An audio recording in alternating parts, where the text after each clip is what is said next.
dari semak-semak pohon bambu tadi turun persis berhadapan-hadapan dengan kami. Yaitu ternyata macan tutul tadi. Kalau menurut saya sih si macan tutul tadi tertegun, dan kami juga lebih tertegun. Sama-sama kaget melihat besarnya tadi. Besar. Jadi seperti anaknya sapi lah gitu.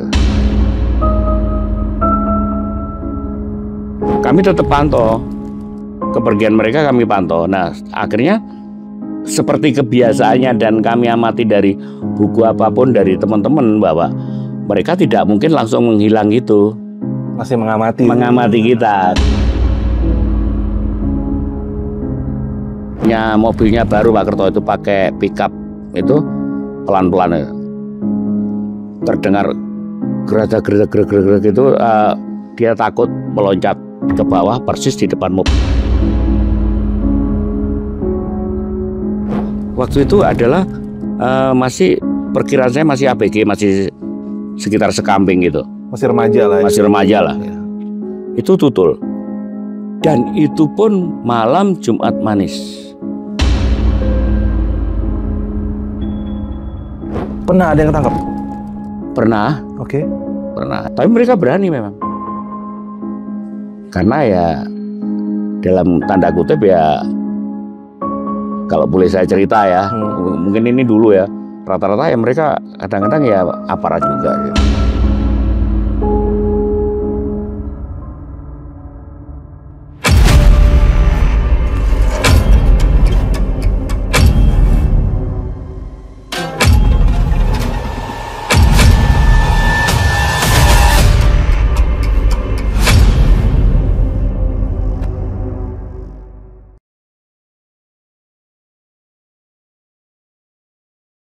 Assalamualaikum brother, ketemu lagi di channel Jajah Malam. Hari ini gue sedang berada di Basecamp Tumpang, yaitu Basecamp pendakian untuk mengarah ke Gunung Semeru. Tapi hari ini lagi tutup ya. Jadi gue jauh-jauh ke sini untuk mendatangi salah seorang senior. Beliau adalah narasumber favorit gue bro. Dia sudah malang melintang 36 tahun menjabat sebagai polisi hutan dan kebetulan sekarang sudah purna.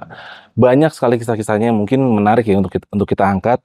Dan kali ini yang akan gue angkat tentang bagaimana liarnya alam hutan Jawa Timur. Lo pengen tahu kan siapa narasumber keren ini? Langsung gue berkenalan dengan Om Lembo. Apa kabar Om? Siap. Sehat Om? Alhamdulillah sehat. Aduh, makasih nih udah mau ngisi lagi di Jajah Malam nih Om nih. Siap.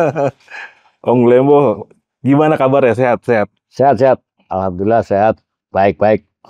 Ini Semeru lagi tutup lagi Om ya? Lagi ditutup dan kebetulan di sekitar pos 2 itu ada pohon tumbang yang sangat besar dan itu memerlukan waktu 3-4 hari untuk menyelesaikan itu pembersihan itu. Oh gitu. Sebenarnya kan Lebaran kemarin dibuka, tapi akhirnya ditutup karena ada pohon tumbang yang sangat besar. Dan kebetulan nantinya pada bulan Mei ada event besar yaitu trail run yang diselenggarakan oleh teman-teman Gimbalalas dari komunitas Malang dan sekitarnya. Oke, berarti Om sekarang bisa dibilang untuk kegiatan-kegiatan seperti ini pun masih suka kadang aktif juga Om ya? Iya, masih. Mantap. Dedikasinya tanpa batas nih, walaupun sudah purna tetap masih terlibat Om ya? Siap, masih seperti itu dan kebetulan juga membina di lingkungan sekolah ini untuk anak-anak Sispala. Siswa pecinta alam di sekitar kawasan, baik itu mulai dari Dampit sampai Wajak dan sampai ke Tumpang sendiri, ada membina desa-desa penyangga ini untuk melakukan pelatihan pecinta alam di sekitar Ranupani. Pelatihannya di sana. Oke. Nah, nih Om, ini kan saya masih pingin mendengar kisah-kisah tentang Om nih. Yeah.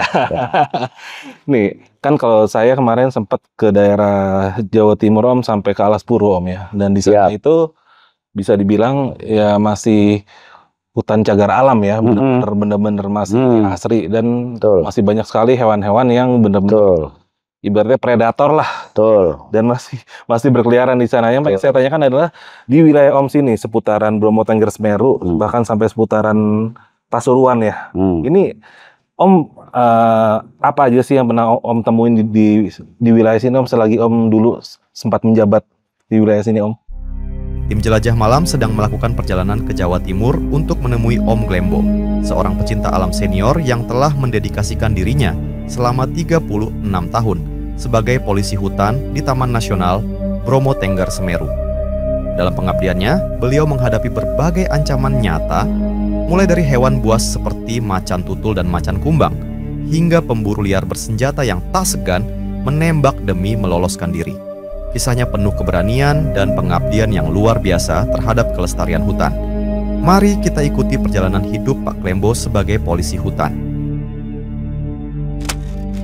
Siap.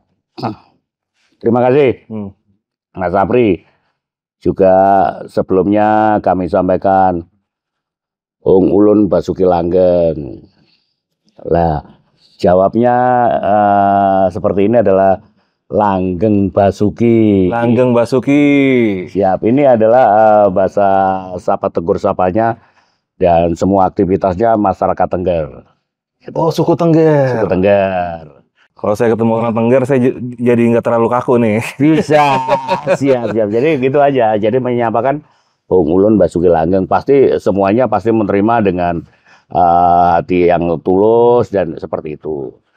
Kembali ke wilayah satwa-satwa yang tadi diminta keterangannya oleh Mas Safri bahwa satwa-satwa yang pernah kita jumpai.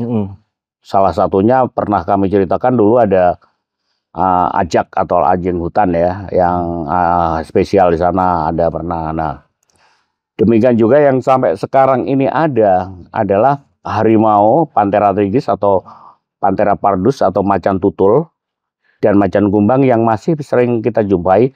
Bahkan sampai sekarang pun dalam kamera trap yang kami dapatkan terakhir-terakhir juga masih kita jumpai.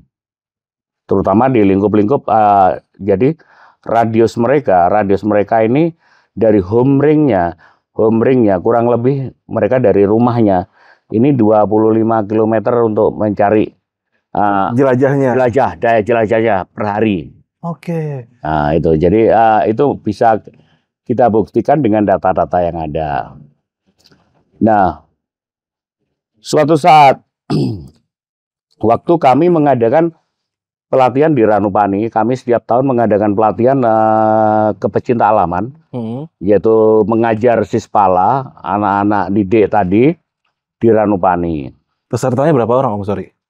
Kami melakukan diklat-diklat gitu, pesertanya kurang lebih 25, 30 maksimal gitu. Bahkan pernah sampai 90 orang peserta. Dari itu waktu itu ada 3 sispala SMA. Nah, pelatihan di sana waktu itu kami cek karena kebetulan yang memberikan nanti materi SAR dan navigasi adalah saya. Kebetulan waktu itu persiapan dari panitia kurang dan kami harus turun ke Senduro. Karena waktu itu terdekat dan untuk melakukan fotokopi di Senduro tadi. Setelah melakukan pengamatan seperti itu, kami akhirnya berbicara dengan salah satu pembina internal sekolah. Saya pembina lapangannya. Karena kebetulan saya juga alumni dari beberapa SMA di sekitar kawasan ini.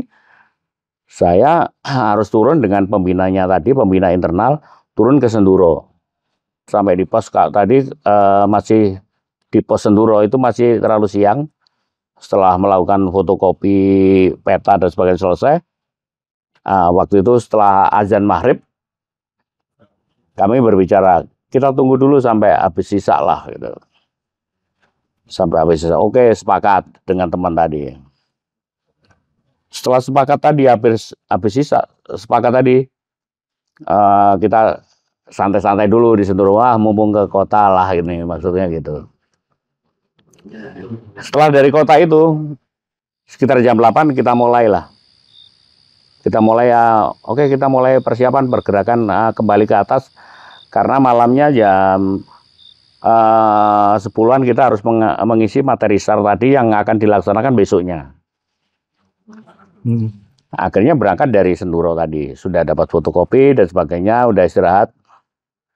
Lah, kebetulan waktu itu malam Jumat manis.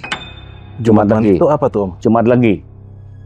Jumat Manis itu seperti kalau di Jawa Barat Jumat Kliwon gitu kan ada hari yang sakral.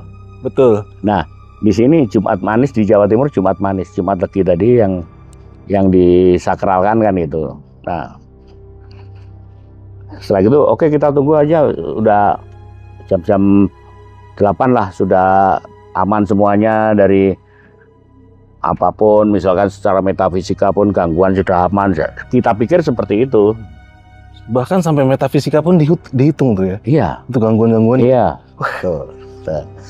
Karena itu tadi, karena sudah terbiasa bahwa masyarakat menamakan bahwa Jumat Manis adalah Jumat Legi tadi adalah di kami sangat disakralkan. Di Jawa Timur ya. Jawa Timur ya. Nah, kalau Jawa Barat kan Jumat Kliwon kayak gitu. Nah, di Jawa Timur itu waktu itu Jumat Manis.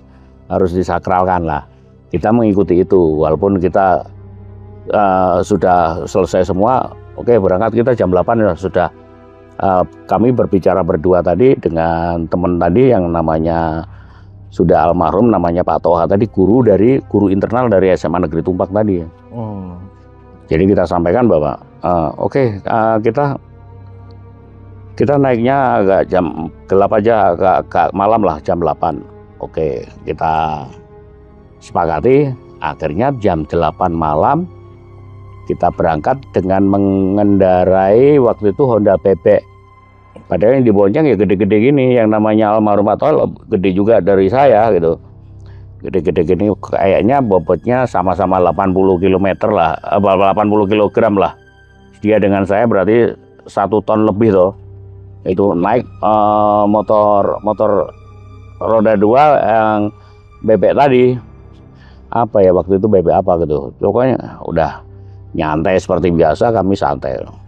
Walaupun mulai setelah sungai Ireng-Ireng dari bawah ini ada Damaran dulu, terus sungai Ireng-Ireng, baru berikutnya hutan bambu. Udah berapa mdpl itu? Itu perkiraan saya masih 1.300-1.400 lah. MDPL. Sedangkan Ranupani kan 2.200. Iya.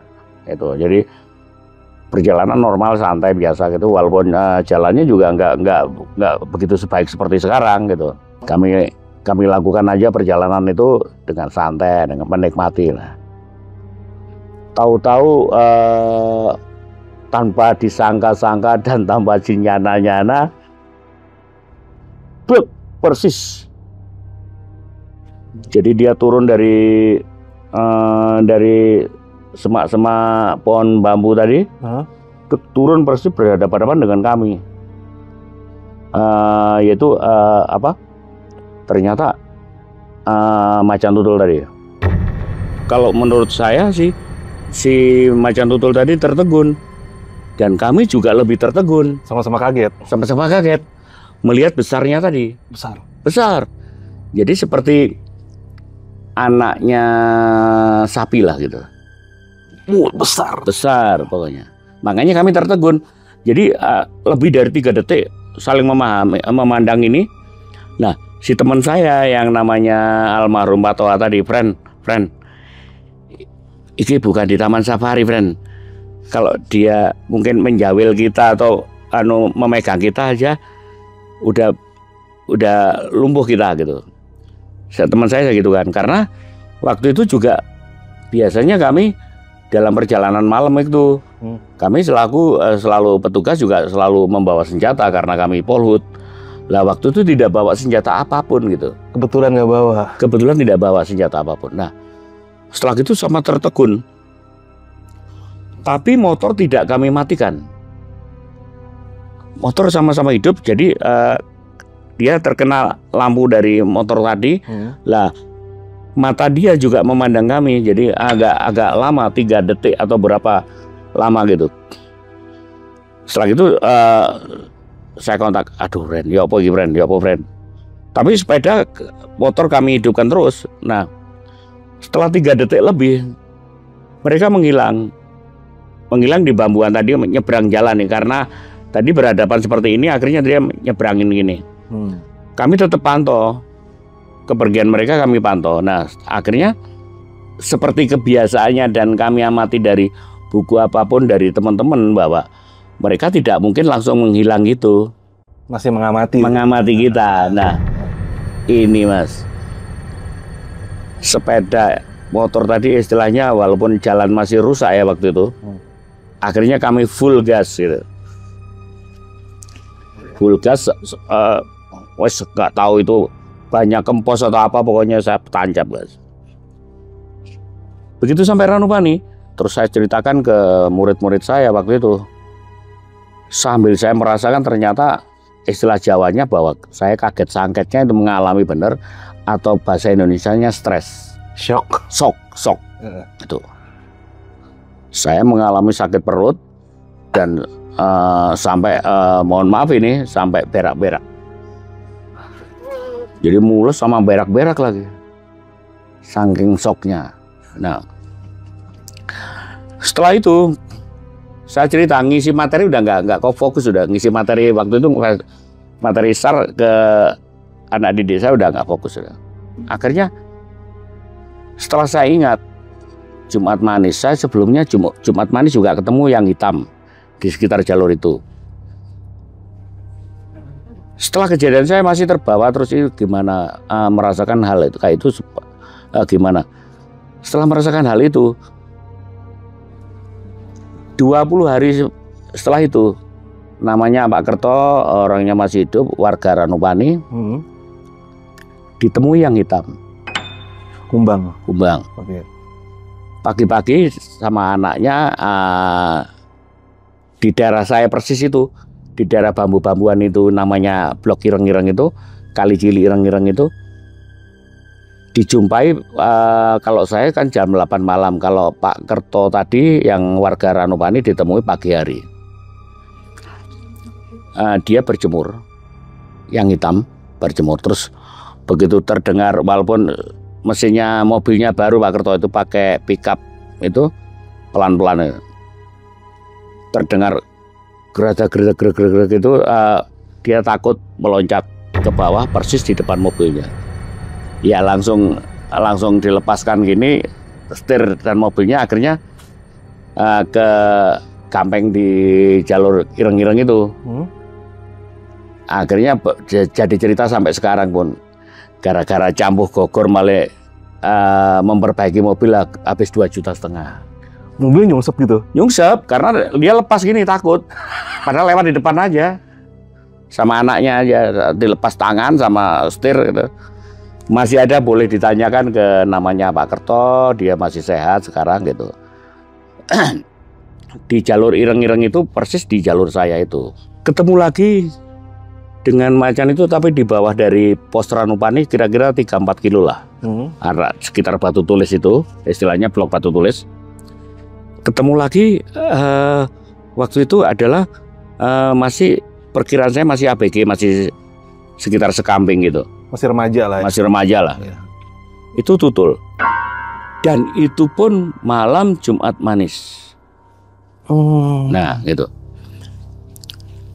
Terus ketemu lagi agak di pertengahan itu, waktu dia lempar gitu habis hujan gitu.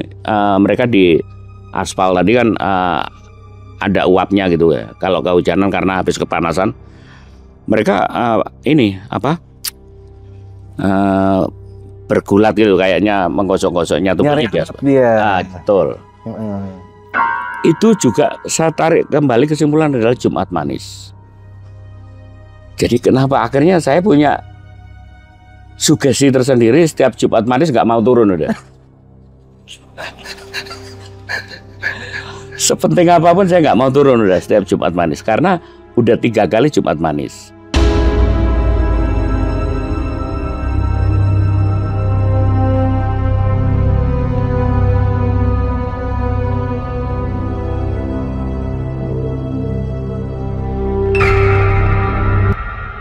Tapi selama saya di Ireng-Ireng, blok Ireng-Ireng ini boleh dikenal adalah ada, kalau secara kita tarik metafisika atau hal mistiknya adalah ada orang merah dan orang hitam. Apa tuh? Orang merah dan orang hitam ini kalau bahasa metafisikanya ya gendruwo gitu loh. Oke. Karena mereka besar. Sering mengganggu itu gitu loh. Sebelum satwa tadi orang merah ada orang hitam, boleh ditanyakan juga kepada masyarakat Ranupani bahwa di sana sering ada gangguan itu orang merah dengan orang hitam. Kalau istilah saya adalah itu bahasanya apa ya, atau genderuwo itu loh, sebangsa, orangnya besar memang. Karena pernah dimitoskan juga oleh teman-teman juga pecinta alam bahwa di daerah situ itu ada orang kerdil. Ini selama saya di sana tidak pernah menjumpai sama sekali yang namanya orang kerdil. Kalau dari cerita harimau tadi, mungkin karena sakralnya dan karena orang takut dan sebagainya. Jadi menganggap karena shock tadi juga.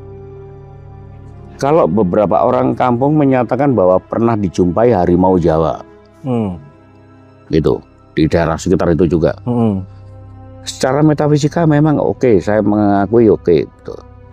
Tapi secara teknis, selama saya 36 tahun, secara teknis belum pernah saya jumpai. Pernah waktu terjadinya SAR terakhir 2016 saya mengikuti SAR ini, si orang Perancis, orang Swiss itu banyak beberapa ditemukan di daerah Sumbermani adalah jejak dan telapak kakinya. Kalau diukur oleh teman-teman bahwa standarisasinya sudah melebihi dari macan tutul. Oke. Jadi dari ukuran tadi 18 up pasti bukan macan tutul. Oke. Tapi kenyataannya tidak ada yang pernah menemukan, hanya memperkirakan dan perkiraan. Setelah dinyatakan musnah ada beberapa tahun yang lalu, baik yang lokasi yang masih ditempati di Meru Betiri, ikonnya kan dulu harimau sama apa gitu. Sekarang kan dirubah penyu sama laut kalau nggak salah. Kalau dulu kan ikonnya di sana kan Harimau Jawa. Harimau Jawa sama penyu. Kalau Semeru kan ikonnya Bromo Tengger Semeru matahari dengan cemara, pohon cemara. Nah, ikonnya di sana gitu. Itu pun tidak ada yang valid bahwa menemukan harimau Jawa. Kalau sekarang masih bisa kami tunjukkan, kami temui macan tutul dengan kumbang. Itu fix masih ada. Masih ada. Masih nanti bisa kita tunjukkan juga di beberapa dokumentasi pengambilan kamera trap bahwa macan kumbang dan macan tutul bisa melakukan perkawinan. Oh iya, masih satu spesies deh. Nah, masalahnya cuma dia yang kumbang ini albinonya lah. Betul. Benar. Jadi hasil perkawinan mereka terjadilah tutulnya beda. Jadi tidak tutul yang kecil-kecil seperti pada umumnya gitu, tapi tutulnya melebar. Jadi melebar gini, melebar. Nah, mungkin perkiraan saya bahwa yang dinamakan, ketemu harimau loreng, ketemu harimau loreng, ketemu harimau Jawa. Mungkin selama saya bekerja di Taman Nasional seperti itu. Karena saya sendiri merasakan bahwa saya ketemu dengan langsung itu shock seperti itu. Apalagi masyarakat ngomong antara tutul dan lorengnya tadi, loreng seperti itu, mungkin disamakan. Pendapat saya seperti itu. Masyarakat awam yang nggak begitu paham, melihat ada loreng yang agak beda, sudah dianggap harimau Jawa. Itu penjelasan logisnya ya? Ya, logisnya gitu. Karena itu tadi secara ya mungkin sudah mensugesti ya orang-orang bahwa tutulnya dengan tutul yang sudah perkawinan silang tadi beda. Pasti ada perbedaan genetik lah. Secara kulitnya pasti ada yang beda. Kulitnya beda. Nah, itu. Terus orang yang saya katakan, jangankan orang kampung yang sudah katakan sudah berilmu tinggi, sedangkan saya yang tidak berilmu apa-apa ini tadi sempat shock gitu loh, sempat bergetar lah pokoknya, sampai yang itu tadi saya ceritakan, sampai mules-mules, buang air besar. Itu saya sendiri seperti itu, ngalami seperti itu, apalagi orang kampung ya. Jadi bilanglah, karena dari cerita ke cerita akhirnya mereka menyampaikan, saya ketemu harimau harimau loreng. Tapi selama saya di Taman Nasional ini tidak pernah menjumpai yang namanya itu. Beberapa kali pernah. Yang sering paling kami temui adalah tutul tadi. Contohnya gini, ada suatu hari yang kena jerat dengan seling di daerah Ireng-Ireng juga itu tadi. Oh, ada yang kena jerat? Ada kena jerat. Sampai orang kampung nggak berani lewat situ, yang biasa lewat itu nggak berani. Akhirnya menyampaikan ke pos, Pak, ada harimau terjerat. Akhirnya kami ke sana juga memperhitungkan kekuatan, memperhitungkan senjata, karena orang menjerat harimau bukan orang sembarangan. Betul. Jadi mereka sudah pasti minimal secara keilmuan sudah berilmu tinggi dan juga kemungkinan punya senjata, dan mereka lebih nekat daripada kita. Betul. Gitu. Betul. Nah akhirnya setelah tahu gitu kita akhirnya rame-rame rombongan nunggu dari kelompok lebih banyak lagi, dengan masih kita pakai senjatanya pasti pakai Moser, senjata lama dulu.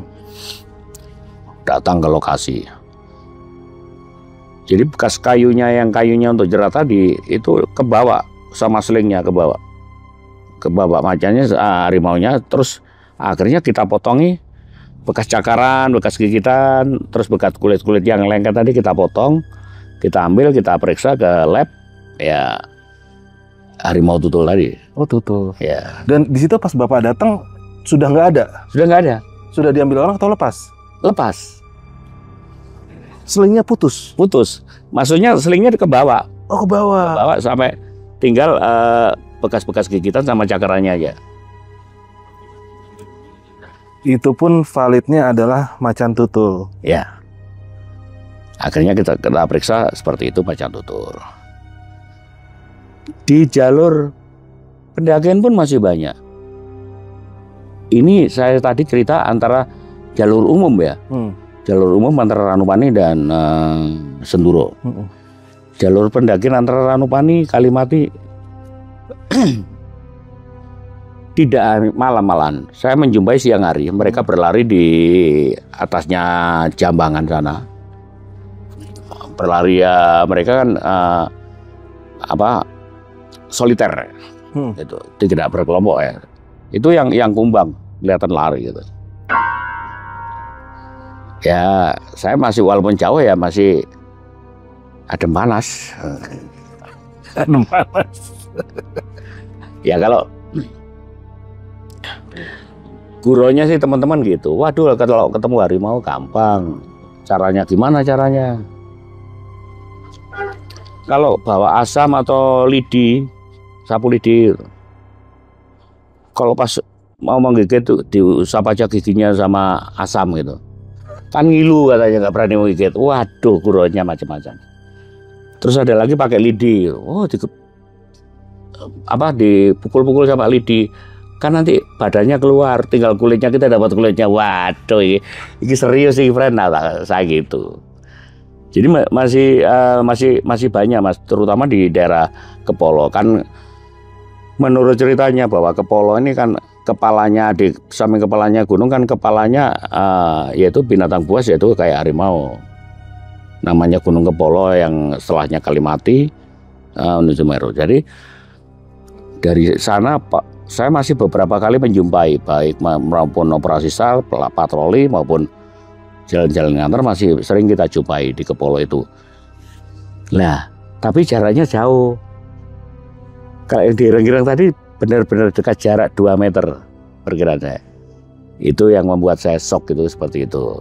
Nah, ini menarik nih Pak. Jadi cerita Bapak ini kan Bapak bertugas sebagai Polhut saat itu ya. Ya. Nah, ini saya mendapat cerita juga. Ini sesama Polhut juga Pak, tapi ini Polhutnya Alas Purwo Pak. Sama seperti Bapak. Dia masa tugasnya 36 tahun. Persis pensiun 36 tahun juga. Siap. Nah, akhirnya dia tuh bercerita pernah ada kejadian di sana itu kalau ada kan di Alas Purwo itu ada yang pengunjung biasa sama pengunjung spiritual.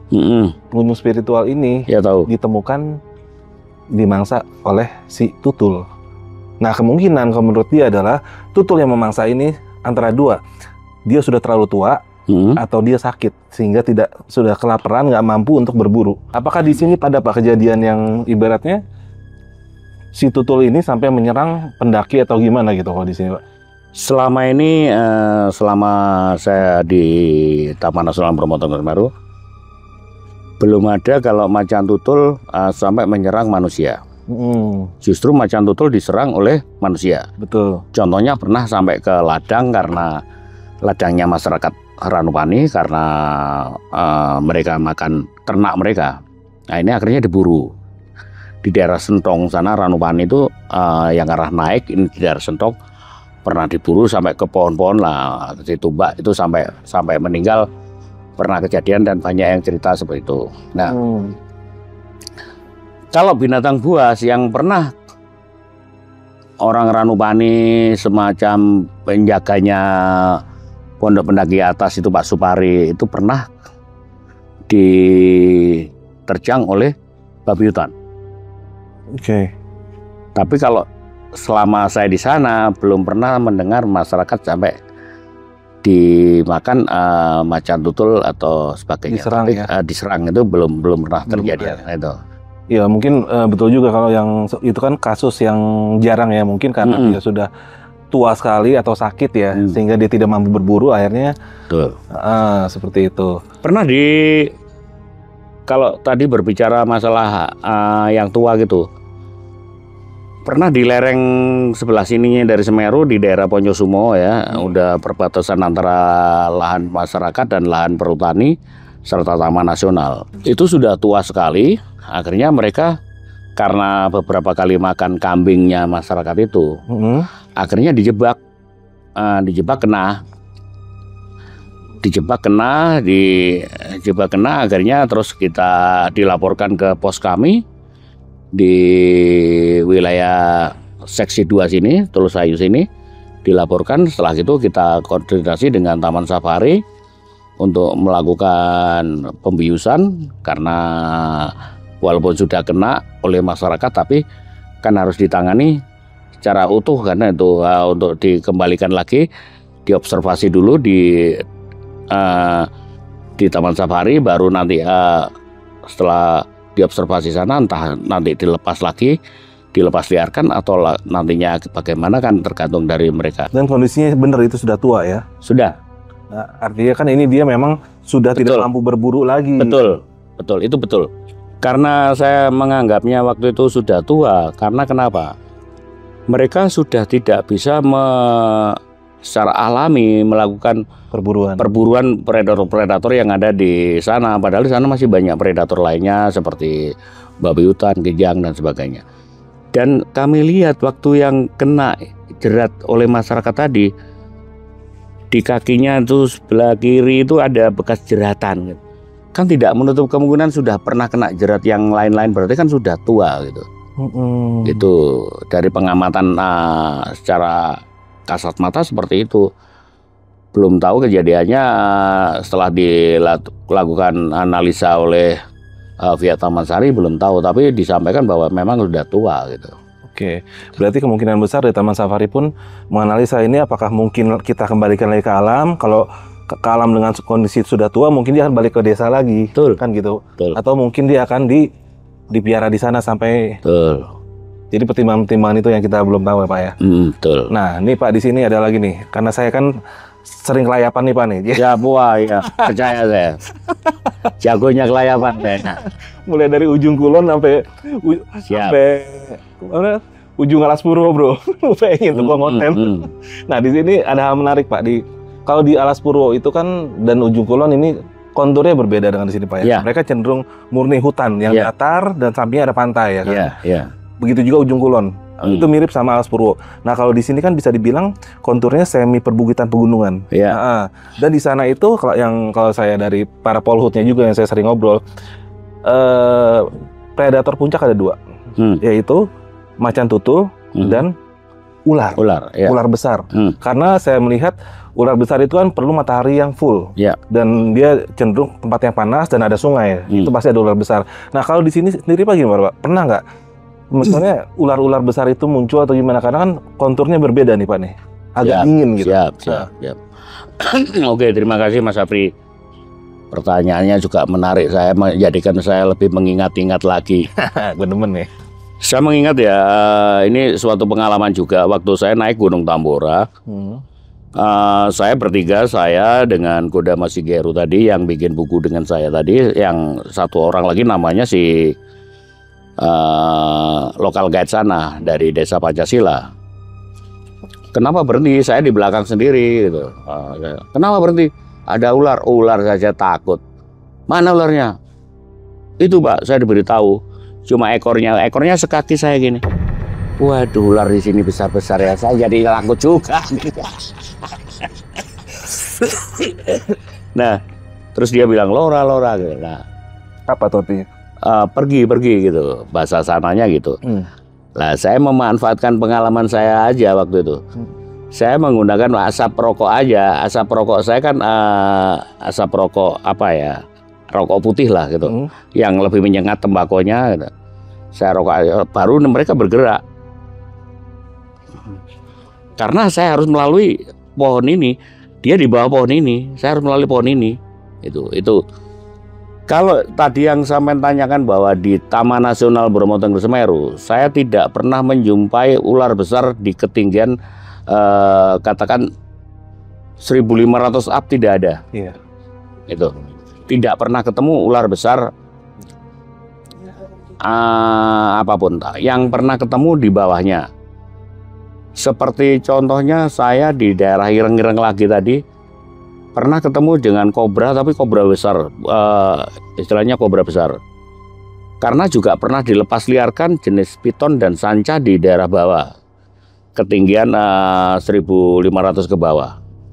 Jadi mungkin beda dengan yang diceritakan dari teman-teman dari Alas Purwo, Meru Betiri kayak gitu.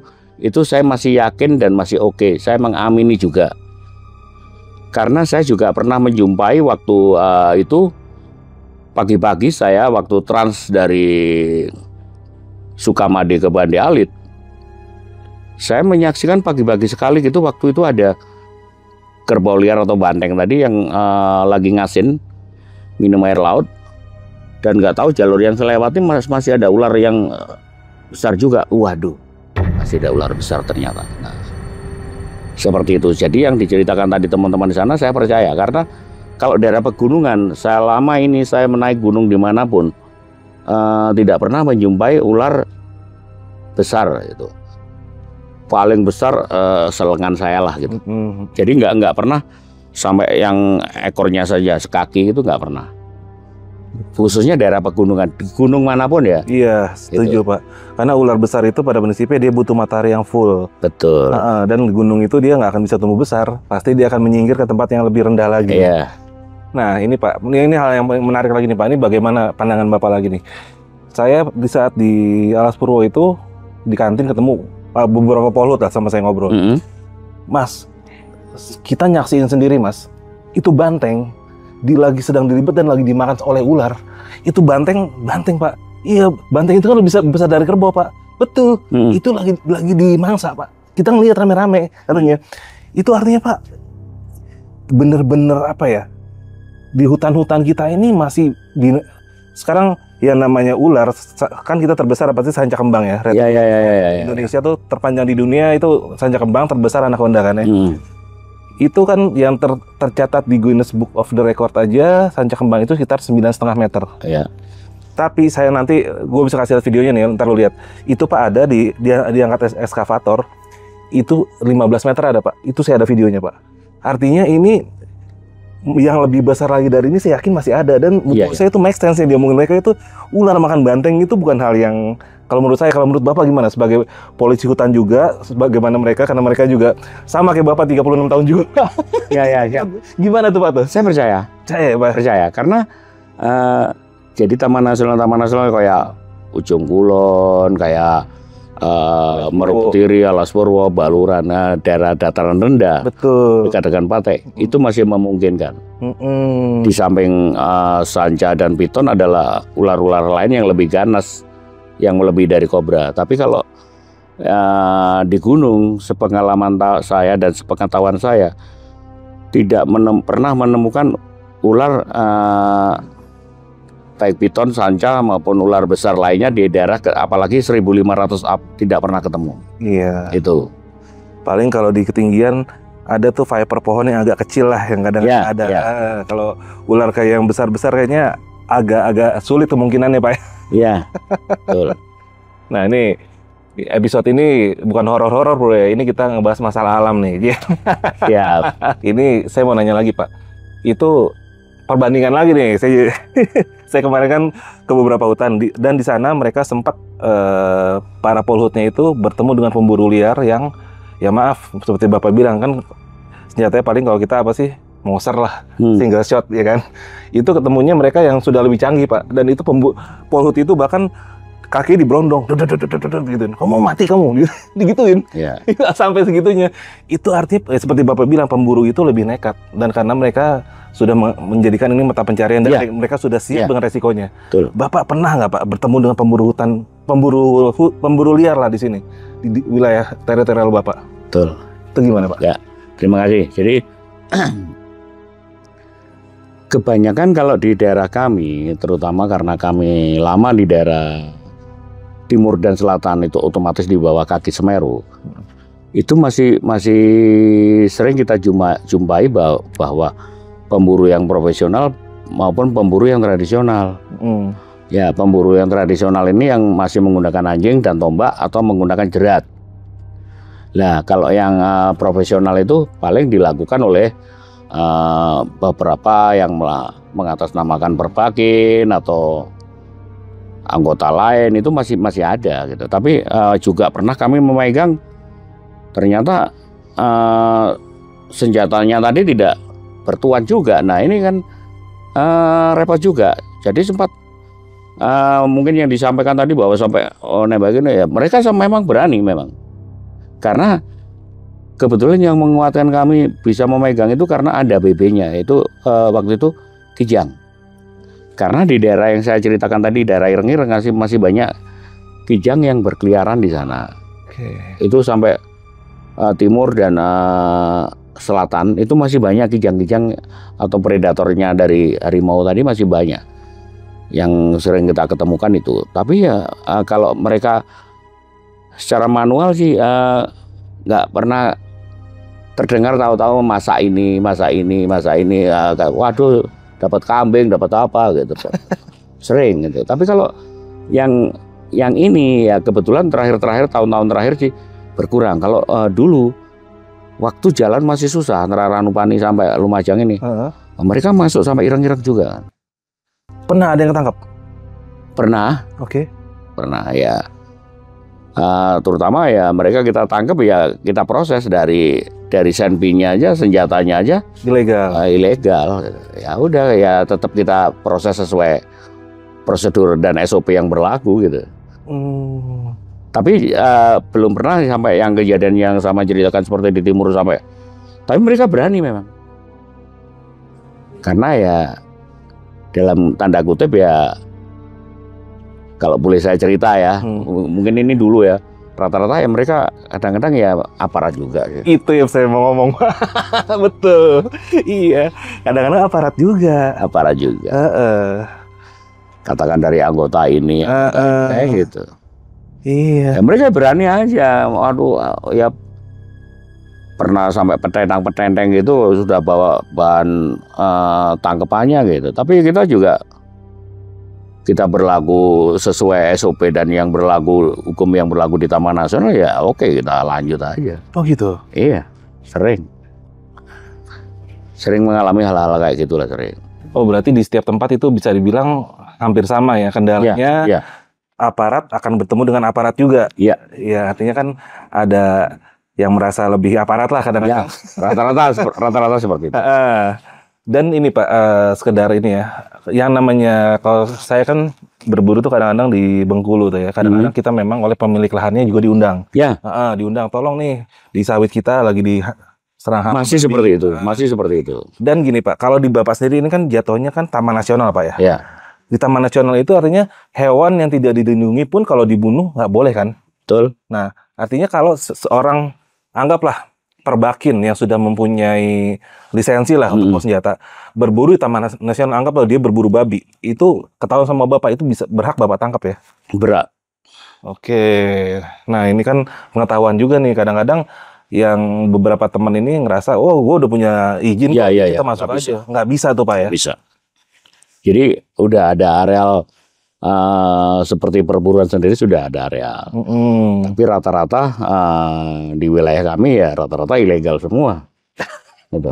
Jadi ada pernah di daerah kami Taman Nasional, ada di daerah Jampung ini yang bawa banyak juga anggota yang bersenjata juga mencari buruan, karena juga tadi disampaikan diundang karena lahan jagungnya diacak-acak oleh mereka, minta seperti itu.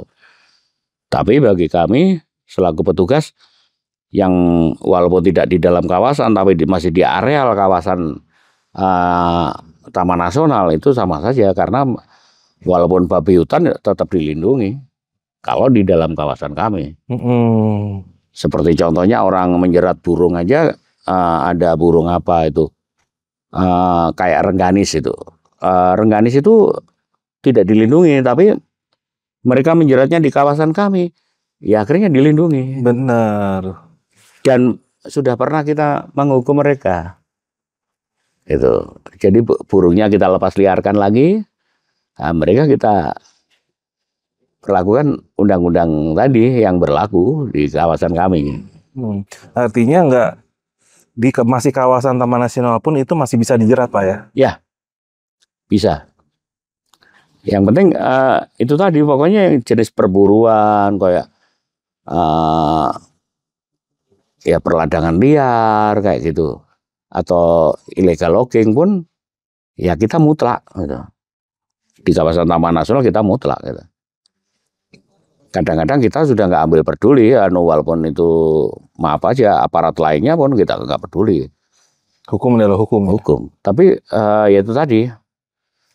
Kadang-kadang kita juga mental kita juga kena kan, mereka mengaku-ngaku lebih tinggi pangkatnya kan, ini masalahnya. Apalagi mereka yang pernah pengalaman perang di sana, perang di sini, artinya betul. Udah lebih gila lagi dia. Betul. Apalagi kita sudah pernah ke Timur-Timur, ke Papua, wah ini. Tapi yang penting kita lurus-lurus saja udah. Iya, sesuai SOP. Sesuai SOP kalau saya gitu. Bener, apalagi sekarang udah zaman terbuka ya. Terbuka, kita nggak ambil, betul, nggak terima uang dari mereka nggak terima ini dari mereka. Misalkan sudah tahu pelanggaran ya kita sikat. Bener. Beda zaman Orde Baru nggak bisa ya. Sekarang sudah tinggal kita foto, kirim ke medsos, selesai mereka. Selesai. Oke nih. Ini menarik ya, ini seluk-beluknya seorang Polhut itu nggak hanya mengamankan hutan ya, tapi juga bertaruh nyawa juga Pak ya. Menghadapi ya satu hewan buas, yang kedua juga sesama manusia yang lebih buas lagi. Iya, betul. Secara metafisika juga pernah kami diserang juga. Maksudnya gimana tuh Pak? Jadi magic. Iya. Karena apa tuh? Ya karena kan saya melarang mereka kan nggak boleh, misalkan mereka suatu kerjaannya mereka sudah nyuri lokal nih biasanya. Oke. Sudah nyuri kayu, sudah ngambil ini, sudah ini. Terus kan seakan-akan saya penghalang mereka kan. Betul. Lah ini makanya juga kami juga siap-siap, selain kita juga percaya ke Tuhan Yang Maha Esa juga kami juga siap-siap juga. Kami juga maksudnya juga siap-siap menjaga diri kita. Karena mereka, wah misalkan mereka tidak suka dengan si A ini. Wah ini menghalangi kita, ayo kita sikat. Contohnya santet lah kayak gini, itu ditenun lah. Udah sering. Oh iya? Iya. Sempat ada rekan Bapak yang... Ada. Gimana tuh Pak? Sampai gimana tuh Pak? Ya sampai sakit-sakit terus, sampai ada yang sampai meninggal. Ada yang sampai meninggal. Ada. Karena gitu, nggak suka misalnya si A ini menghalangi kita. Bagaimana caranya ini? Ini saya nggak seudon, tapi bukti nyata. Jadi mereka kita tenunglah kita ini supaya nggak mengganggu kita, supaya kita lancar itu banyak. Saya sendiri karena saya bisa berbicara gitu, saya pernah cerita kena. Kembali lagi, makanya saya sangat trauma dengan malam Jumat Manis tadi. Waktu itu malam Jumat Manis ya, saya antara di depan TV dengan anak saya, dengan keluarga saya, terus ada mertua di belakang saya menyampaikan bahwa antara tidur dan tidak ya, di depan TV ya. Tahu-tahu ada orang yang nyikat saya gitu loh, kayak pokoknya menghantam saya gitu. Tahu-tahu disembuhkan oleh mertua saya tadi dengan kayak alat. Separuh badan saya tidak masalah, separuh badan saya ada gatal-gatal gitu, langsung gitu. Terus mengenai adik saya dan anak saya sampai 1 bulan lebih. Nggak normal, gatalnya itu nggak normal. Sampai keluarga kena juga. Nah, itu efeknya. Ngeri sih ya jadi petugas Jawa Timur.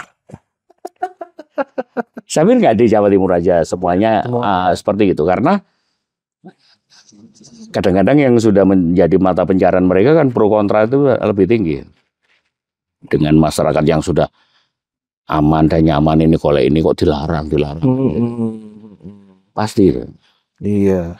Ya akhirnya dari situ kan saya akhirnya juga jaga-jaga juga. Iya. Jadi waktu dinas juga jaga-jaga juga setelah kejadian itu. Karena kenapa? Terbuktinya setelah disembuhkan kebetulan oleh mertua saya tadi, disembuhkan tadi, saya sembuh separuh seperti yang diusap tadi. Tapi mengenai anak dan adik saya, itu pun secara katakan kedokteran, secara medis sudah diobati, tapi nggak sembuh. Ya taunya dengan spiritual juga akhirnya bisa sembuh. Jadi resiko-resiko itu udah oke lah. Iya. Makanya kadang-kadang tuh suka ada yang komentar, nggak ada tuh gitu-gituan gitu. Itu belum aja. Saya membuktikan sendiri. Buktiin sendiri Pak ya. Buktikan sendiri. Biarlah yang nggak percaya. Silakan, tapi ya buat kita sih ya, kita punya pemahaman yang beda ya. Ya, saya pengalaman sendiri, saya membuktikan sendiri hal-hal kayak gitu. Banyak Mas, karena saya pernah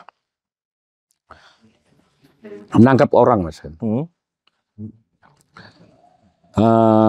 Dengan saya perilakukan secara manusiawi. Maksudnya orang tadi saya jelas mengambil kayu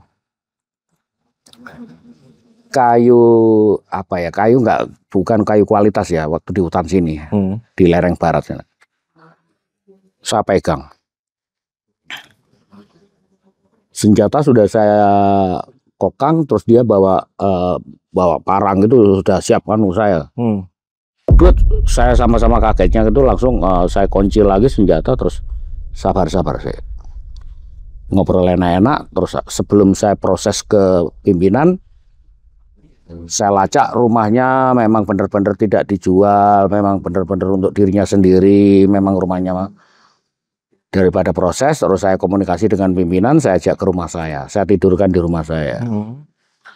Akhirnya dengan kesepakatan deal dengan pimpinan saya tadi bahwa tidak dilanjutkan, mereka ini karena dengan kepala desanya daerah Duwet sini, bahwa ini memang untuk sendiri, tidak diperjualbelikan, dan dengan baik-baik. Ya akhirnya sampai sekarang jadi saudara. Karena kebijaksanaan itu ya. Itu.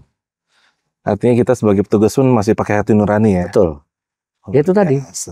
Karena kita melihat bahwa rumahnya benar-benar mau roboh gitu, dan ini tidak diperjualbelikan. Iya benar, bukan buat komersil lah. Betul. Karena dia butuh bener gitu. Dan kayunya pun tidak kayu potensi, kayu sudah robohan gitu loh, cuma gitu loh, diperbaiki. Nah itu waktu itu juga sama-sama udah emosi, tapi akhirnya terus begitu ngobrol lama, akhirnya tetap kita proses secara apa ya, secara hukum yang ada kita proses, yaitu melalui pimpinan-pimpinan kami. Akhirnya ada kebijakan dengan desa, dengan kepala desa, dengan perangkat desa, dengan kami yang menangkap, dengan ininya tadi. Akhirnya ya kita ada kesepakatan bahwa mereka dengan perjanjian yang tidak akan mengulangi lagi dengan ini sebagainya, ya kita lepaskan dan akhirnya jadi saudara. Oh, jadi saudara. Gitu.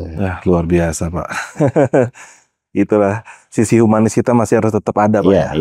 Iya. Wah, ini luar biasa. Nih, Pak, ini sebelum kita tutup, Pak, pesan apa sih yang Bapak mau sampaikan dari obrolan kita barusan nih buat yang pada nonton, Pak? Oke, terima kasih. Jadi semuanya adalah merupakan pengalaman-pengalaman selama saya menjabat di Taman Nasional Bromo Tengger Semeru. Terutama saya sebagai Polhut di Taman Nasional ini udah 36 tahun, juga pahit getirnya seperti itu. Dan kejadian tadi seperti saya ketemu harimau, ini tidak kami buat-buat, adalah real gitu. Jadi hanya Tuhan yang tahu. Kalau dan kebetulan karena yang menyaksikan waktu saya ketemu harimau tadi, baik yang ABG maupun yang tadi sudah sama-sama meninggal gitu. Itu sebagai pengalaman saya yang paling. Setelah itu masih banyak lagi ketemu tapi ya jarak jauh. Yang sedekat tadi cuma 2 kali itu. Di hutan antara Ranupani hingga Ireng-Ireng Senduro. Oke. Pengalaman yang nggak bisa dilupain tuh, Pak ya. Siap. Oke, Pak. Sebelumnya saya makasih banget nih Bapak sudah mau bercerita lagi. Mudah-mudahan ini bermanfaat ya buat yang pada nonton, Pak ya. Siap. Dan ya itu dia suka dukanya seorang Om Glembo sebagai polisi hutan selama 36 tahun, bro. Jadi nggak semudah yang kita pikir jadi polisi hutan tuh ya kan. Mulai dari macan, pemburu sampai disantet, bro. Siap. Oke. Gua Arvida Jajah Malam dan Om Glembo, kita pamit dulu, Pak ya. Sampai ketemu di episode selanjutnya. Assalamualaikum warahmatullahi wabarakatuh.